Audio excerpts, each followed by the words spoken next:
আহে নহয় আমাৰ ঘৰত। সেই দোস্ত আমি আজি গৈ আছোঁ ৱেষ্ট কাৰ্বি আংলং। তাতে এখন আমাৰ সৰু ঘৰ গাঁও আমচোৱা পূজা পাতিছে, মানে প্ৰতি বছৰে নহয় আৰু এইটো 5 বছৰ মূৰে মূৰে পাতে পূজাখন। আৰু আমি যিহেতু ওলালোঁ, মোৰ পাপা আৰু মোৰ ফেমিলি আৰু আইতাক আমি ৰখীয়া থৈ দিলোঁ ঘৰত। আমাৰ ঘৰখনৰ মানে তাই অহা যোৱা অলপ চাই চিন্তা কৰিব, সেইকাৰণে আইতাক ৰাখি থৈ গ'লোঁ। আৰু আইতাই আমাৰ ঘৰখন অলপ চাব। আৰু মোৰ ছোৱালীজনী গ'ল স্কুল, গতিকে তাই স্কুল ক্ষতি কৰিব নোখোজে, আৰু সেইটো কাৰণে আমি জোৰ জবৰদস্তি নকৰিলোঁ। আমি গৈ আছোঁ ৱেষ্ট কাৰ্বি আংলঙত। আৰু আজি এটা ধুনীয়া ভিডিঅ' হ'ব বুলি ভাবিছোঁ, আপোনালোকে আশীৰ্বাদ কৰিব। আৰু আমি এতিয়া ওলাওঁ আৰু না পাপা।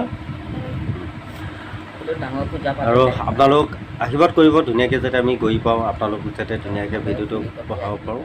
Bye bye.